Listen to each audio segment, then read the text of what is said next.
Hey, this is Kevin Tanner coming to you with a review. Today we're taking a look at the Micro Galaxy Squadron Series 3 Light Armor Class First Order TIE Fighter. So as we go ahead and take a look at this, we're going to take a look at the figure, at the vehicle. We'll do some measurements. We'll do a comparison. During this video at all, if you do like the content, if you could please like and subscribe to the page. Also, if you take a look at the description, there is a link to a Facebook page I run with some friends from all over the world. Fantastic group of other collectors that really enjoy Micro Galaxy Squadron, Action Fleet, Micro Machines, and Micro Collection. Let's go ahead and dive into the review. So here is the First Order TIE Fighter from Micro Galaxy Squadron. We're going to go ahead and take a look at the packaging of the vehicle itself. We'll do a comparison of the vehicles, comparison of the figures, we'll do some measurements, and then we'll wrap up. So let's go ahead and start out with just the packaging itself. The packaging continues to improve here on the quality of this. Just the display looks really, really nice with the vehicle inside, as well as the figure in here. You can see here the good picture of the First Order pilot going in. And that's the one thing that I really like that Jazzwares has been doing, is that they have continued to make these unique. So even as you're getting relatively the same type of vehicle, instead of having the same exact display card, they're actually changing that. So then as we turn this around, you can see here on the back, we get some of the other vehicles that are in the line, as well as the rear and the chase. And then you get to see some of the other features that you have for the specific vehicle here. And then you get a little cutout. If you wanted to, here is the UPC on the bottom. You can get these pretty readily on Amazon right now, so feel free to go that route.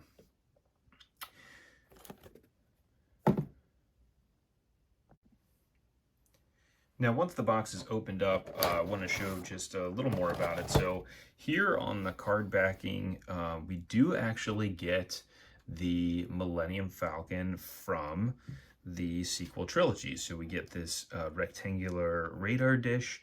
So I don't know whether or not this has to do with the Batu version, or whether or not this is a Millenium Falcon that we could see here in the future. We do get a couple First Order ties there chasing it down, which is pretty sweet. So then here on the inside of the packaging, we do end up getting, kind of like you can see there, you get the figure package that you can open, which is, again, a great opening experience when you get to open just this little teeny package that has the figure in it, and it does say First Order TIE Pilot on it, which is really cool. Also, on the inside of the box, you end up getting this little display piece, which is just kind of a blank scene here in the background. So not really a whole lot to it, but that is that.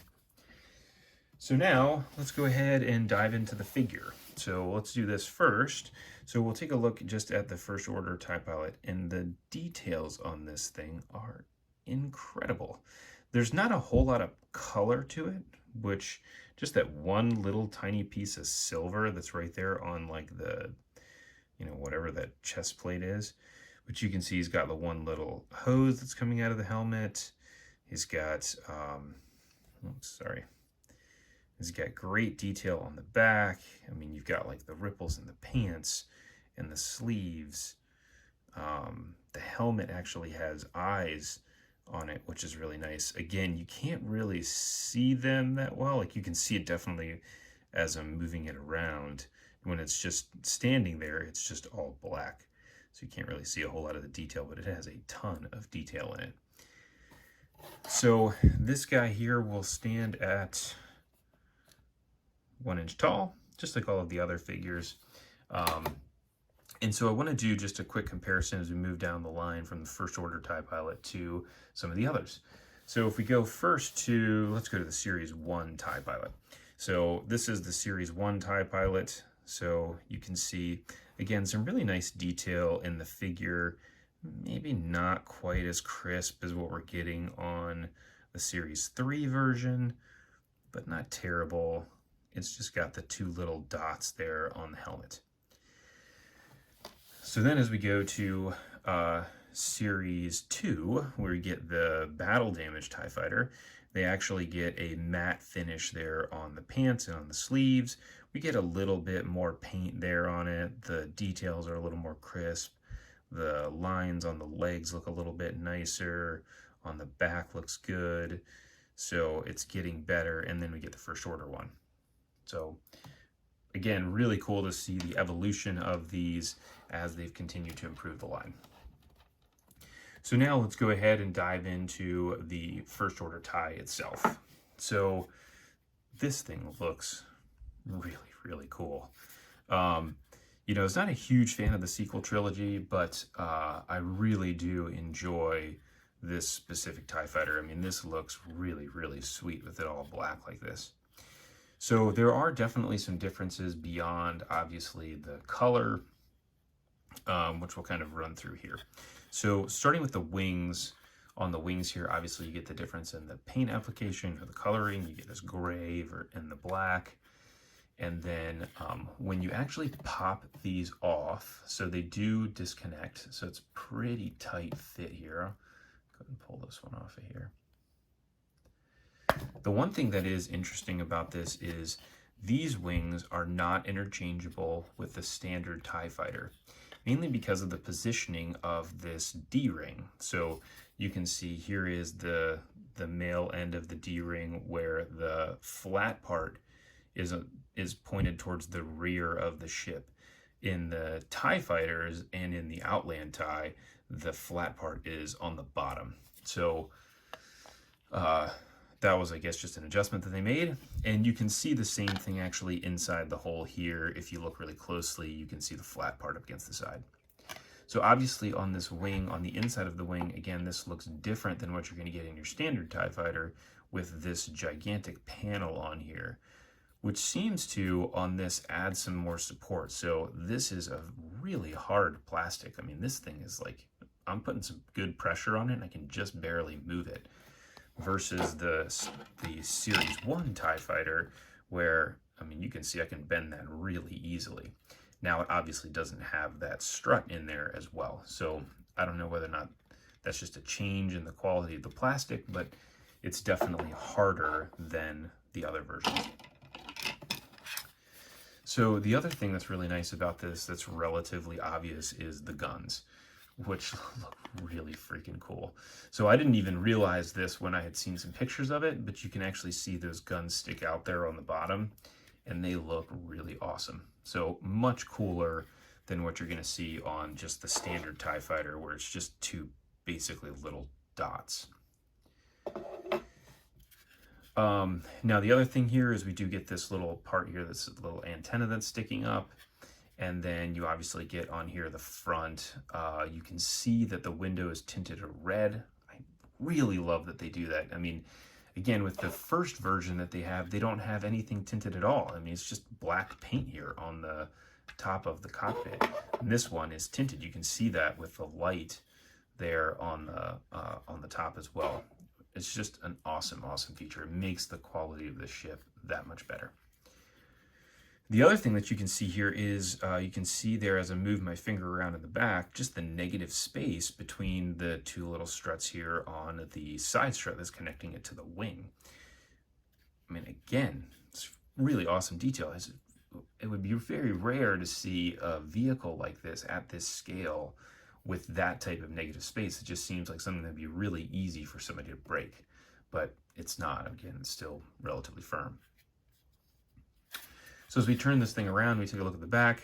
This was actually really exciting to see.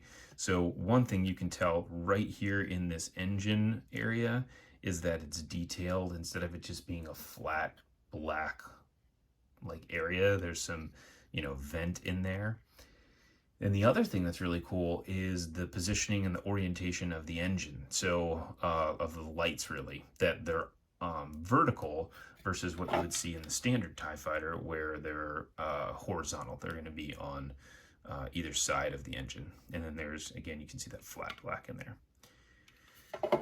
Now it does have the same fold down feature here where it does fold down like that. The one thing that is really awesome about this is that you can see that little peg that's on there so that this thing actually sticks in place.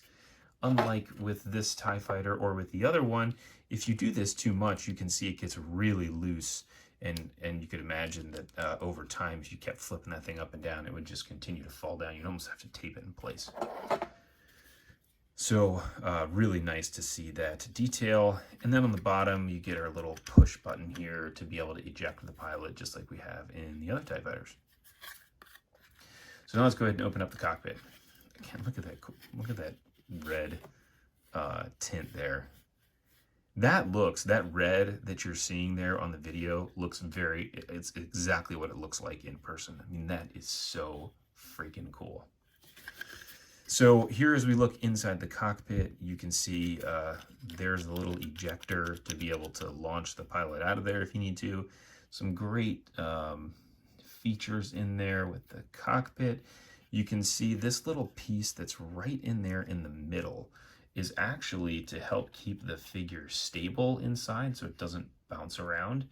And that's one of the things that you'll have with just the standard Series 1 and definitely in the Series 1 TIE Fighter, is that you can see it's got just like a little teeny notch there for the feet to sit in. So even though there's that little notch in there on the front, it really doesn't hold the pilot in place and they can bounce around inside. This thing really helps to hold it in place, and it looks just super cool. Look at that. Looking through there, they're red. Awesome. So let's go ahead and just pop this guy in here.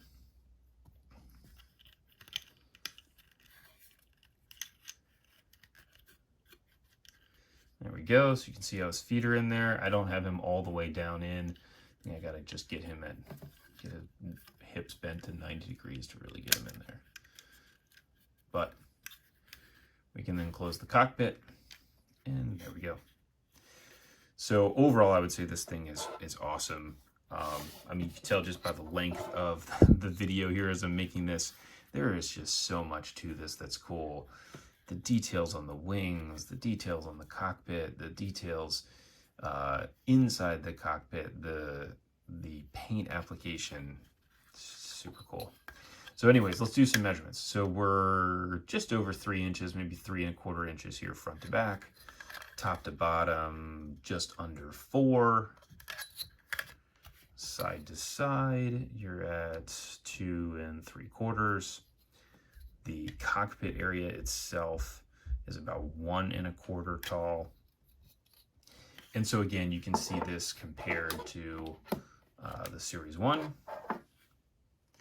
So definitely the cockpit ball there is bigger than the Series 1 version, as well here as the Series 2. So Series 2 is basically the same mold as Series 1, except for the battle damage on the wing. And then here it is relative to the Action Fleet one. So this is a custom Action Fleet one that I did. And so you can see the difference in size comparison. So if you like this video, please feel free to go ahead and like and subscribe to the page. Again, as well, check out the description below to be able to see some of the link to the group that I run with some friends from all over the world for other collectors. So thanks for tuning in. Appreciate you watching, and we'll see you on the next review.